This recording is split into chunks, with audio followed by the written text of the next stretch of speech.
Friends, இன்றைக்கி ஞாயிற்றுக்கிழமை பையனை கூட்டிகிட்டு மார்க்கெட் போனேன். இங்கே பாருங்கள், 4 வெள்ளரி பிஞ்சு 20 ரூபாய். அதுக்கப்புறமா காலிஃப்ளவர் வந்து 25 ரூபாய். பரவாயில்லையா ஃப்ரெண்ட்ஸ்? வாழைப்பூ 20 ரூபா. ஒரு இடத்துல 30 ரூபா 40 ரூபா. நாங்கள் ஒரு அம்மா 20 ரூபாய்க்கு கொடுத்தாங்க, வாங்கிட்டு. அப்புறம் வந்து முருங்கைக்காய் வந்து 5 முருங்கைக்காயே 10 ரூபா தான் ஃப்ரெண்ட்ஸ். இது வந்து கார்ன் சிப்ஸு ஒரு சமயத்துக்கு பொரிச்சிக்கலாம் இல்லையா, 1/4 கிலோ 20 ரூபா. தேங்காய் வந்து ஒன்று 15 ரூபா. 2 தேங்காய் வாங்கினேன். முக்கியமான விஷயம், எனக்கு தேங்காய் பார்த்து வாங்க தெரியாது. அவங்கள்ட்டே பார்த்து நல்லதாக கொடுங்கன்னு சொல்லி நம்பிக்கை வாங்கிட்டு வந்துடுவேன்.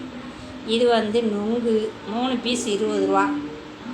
நிறையா வாங்கலாம்னு பார்த்தா பசங்க சாப்பிட மாட்டாங்க. அதனால் என்ன பண்ணேன், எனக்கு மட்டும் நான் வாங்கிட்டேன். எனக்கு ரொம்ப பிடிக்கும். உருளைக்கிழங்கு 70 ரூபா 50 ரூபா அப்படின்னு சொன்னாங்க. ஒரு அக்காட்ட வந்து 50 ரூபான்னு சொன்னவங்ககிட்ட 1/2 கிலோ வாங்கினேன். கிழங்கு சூப்பர். இஞ்சி வந்து 10 ரூபாய்க்கு வாங்கினேன். இஞ்சியெல்லாம் விலை கூட ஃப்ரெண்ட்ஸ், ரொம்ப விலை. அதுக்கப்புறமா தக்காளி வந்து கிலோ 20 ரூபா தான். தக்காளி சூப்பராக இருந்துச்சு. ஆனால் என்ன, நாட்டு தக்காளி கிடைக்கல. இது வந்து பெங்களூர் தக்காளி, வதக்கமுன்னா போதும் ஆயிரும். அதுக்கப்புறமா கூரில் வந்து பச்சை மிளகா 10 ரூபாய்க்கு எடுத்தேன். 10 ரூபாய்க்கு எடுத்தால் போதும், ஒரு வாரத்துக்கு கிடக்கும். போன வாரம் வாங்கினது கொஞ்சம் கிடக்கு, அதனால் போதும்னு சொல்லிட்டு 10 ரூபாய்க்கு வாங்கிட்டு வந்தாச்சு.